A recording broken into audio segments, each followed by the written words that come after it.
नमस्कार दोस्तों, मैं किस्साबाज वाला लेकर आया हूँ विश्व विख्यात लेखकों की कहानियों का गुच्छा। दोस्तों, अगर हमारी कहानी आपको पसंद आए तो इसे लाइक, सब्सक्राइब और शेयर जरूर करें। तो आइए बिना देर किए शुरू करते हैं आज की कहानी।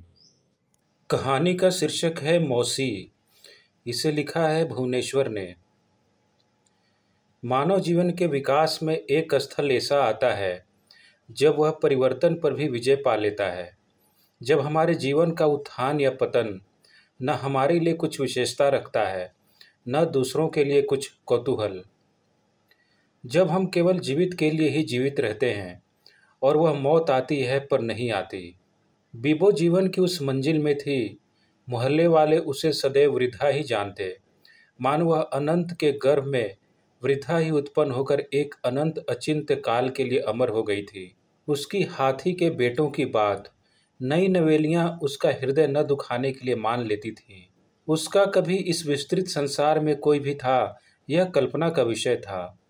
अधिकांश के विश्वास कोश में वह जगनी यंता के समान ही एकाकी थी, पर वह कभी युवती भी थी। उसके भी नेत्रों में अमृत और विष था। झंझा की दया पर खड़ा हुआ रूखा वृक्ष भी कभी धरती का हृदय फाड़ कर निकला था। वसंत में लहलहा उठता था और हेमंत में अपना विरही जीवन यापन करता था। पर यह सब वह स्वयं भूल गई थी। जब हम अपनी असंख्य दुखद स्मृतियां नष्ट करते हैं तो स्मृति पट से कई सुख के अवसर भी मिट जाते हैं।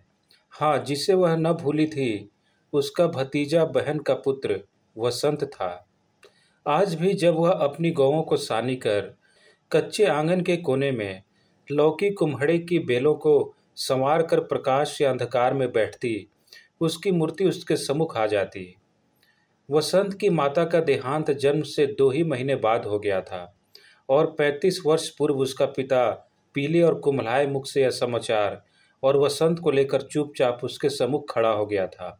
इससे आगे की बात बीबो स्वप्न में भी नहीं सोचती थी।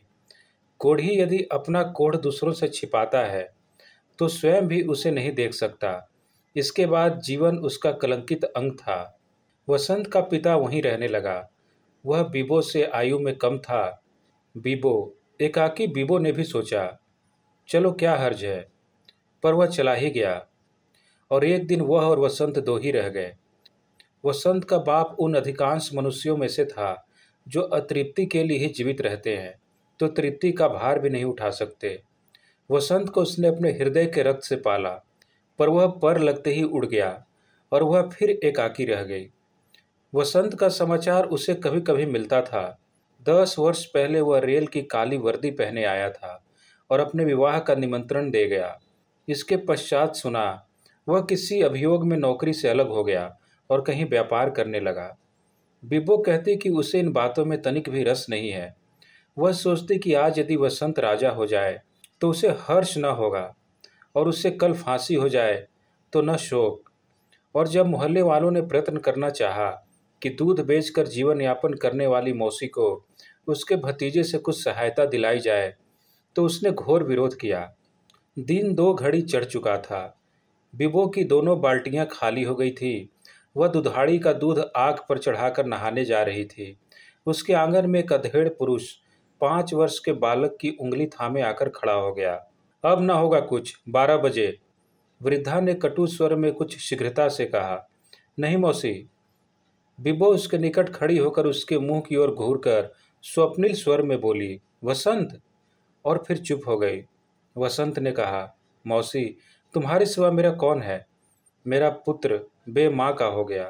तुमने पाला है, इसे भी पाल दो। मैं सारा खर्चा दूंगा। भर पाया।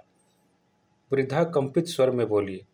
बीबो को आश्चर्य था कि वसंत अभी से बूढ़ा हो चला था और उसका पुत्र बिल्कुल वसंत के और अपने बाबा के समान था। उसने कठिन स्वर में कहा, वसंत, तू चला जा, मुझसे कुछ न होगा। वसंत विनय की मूर्ति हो रहा था और अपना छोटा सा संदूक खोलकर मौसी को सौगातें देने लगा। वृद्धा 1 महीने पश्चात तोड़ने वाली लोकियों को छाकती हुई वसंत से जाने को कह रही थी, पर उसकी आत्मा में एक विप्लव हो रहा था। उसे ऐसा भान होने लगा जैसे वह फिर युवती हो गई। और एक दिन रात्रि की निस्तब्धता में वसंत के पिता ने जैसे स्वप्न में उसे थोड़ा सा चूम लिया और वह वसंत को वक्ष में चिपका कर सिसकने लगी। हो, पर वह वसंत के पुत्र की ओर आंख उठाकर भी नहीं देखेगी, उसे कदापि नहीं रखेगी, यह निश्चय था। वसंत निराश हो गया था, पर सवेरे जब वह बालक मन्नू को जगाकर ले जाने के लिए प्रस्तुत हुआ, बिब्बो ने उसे छीन लिया और मन्नू और 10 रुपए के नोट को छोड़कर वसंत चला गया। बिब्बो का दूध अब न बिकता था। तीनों गायें एक के बाद एक बेच दी। केवल एक मन्नू की बछिया रह गई थी। कुम्हड़े और लौकी के ग्राहकों को भी अब निराश होना पड़ता था। मन्नू पीला, कांतिहीन, आलसी, सिंदूरी, चंचल और शरारती हो रहा था। महीने में 5 रुपया का मनी ऑर्डर वसंत भेजता था, पर एक ही साल में बिब्बो ने मकान भी बंधक रख दिया। मन्नू की सभी इच्छाओं की पूर्ति अनिवार्य थी। बिब्बो फिर समय की गति के साथ चलने लगी। मोहल्ले में फिर उसकी आलोचना प्रत्यालोचना प्रारंभ हो गई। मन्नू ने उसका संसार से फिर संबंध स्थापित कर दिया था, जिसे छोड़कर वह आगे बढ़ गई थी। पर एक दिन सांझ को अकस्मात वसंत आ गया। उसके साथ एक ठिंगनी गेहूं रंग की स्त्री थी। उसने बिब्बो के चरण छुए, चरण दबाए और फिर कहा, मौसी, न हो मन्नू को मुझे दे दो, मैं तुम्हारा यश मानूंगी। वसंत ने रोना मुंह बनाकर कहा, हाँ, किसी को जीवन संकट में डालने से तो यह अच्छा है। ऐसा जानता तो मैं ब्याह ही क्यों करता। मौसी ने कहा, अच्छा, उसे ले जाओ। मनु दूसरे घर में खेल रहा था। वृद्धा ने कांपते हुए पैरों से दीवार पर चढ़कर बुलाया। वह कूदता हुआ आया। माता ने उसे हृदय से लगा लिया। बालक कुछ न समझ सका। वह मौसी की ओर भागा। बिब्बो ने उसे दुत्कारा, जा दूर हो। बेचारा बालक दुत्कार का अर्थ समझने में असमर्थ था। वह रो पड़ा। वसंत हठ बुद्धि सा खड़ा था। बिब्बो ने मन्नू का हाथ पकड़ा, मुंह धोया और आंगन के ताक से जूते उतारकर पहना दिए। वसंत की स्त्री मुस्कुराकर बोली, मौसी, क्या एक दिन भी न रहने दोगी? अभी क्या जल्दी है? पर बिब्बो जैसे किसी लोक में पहुंच गई हो, जहां यह स्वर संसार का कोई स्वर न पहुंच सकता हो। पलक मारते मन्नू को खेल की, प्यार की, दुलार की सभी वस्तुएं उसने बांध दी। मन्नू को भी समझा दिया कि वह सैर करने अपनी नई माँ के साथ जा रहा था। मन्नू उछलता हुआ पिता के पास खड़ा हो गया। बिब्बो ने कुछ नोट और रुपए उसके सम्मुख लाकर डाल दिए। ले अपने रुपए। वसंत धर्म संकट में पड़ा था, पर उसकी अर्धांगिनी ने उसका निवारण कर दिया। उसने रुपए उठा लिए। मौसी, इस समय हम असमर्थ हैं, पर जाते ही अधिक भेजने का प्रयत्न करूंगी। तुमसे हम लोग कभी उऋण नहीं हो सकते। मन्नू माता पिता के घर बहुत दिनों तक सुखी न रह सका। महीने में 2 बार रोगग्रस्त हुआ। नई माँ भी मन्नू को पाकर कुछ अधिक सुखी न हो सकी। अंत में एक दिन रात भर जागकर वसंत स्त्री के रोने धोने पर भी मन्नू को लेकर मौसी के घर चल दिया। वहां पहुंचकर उसने देखा कि मौसी के जीर्ण द्वार पर कुछ लोग जमा हैं। वसंत के एके को घेर कर उन्होंने कहा, ये आपकी मौसी हैं? आज 5 दिन से द्वार बंद हैं। हम लोग आशंकित हैं।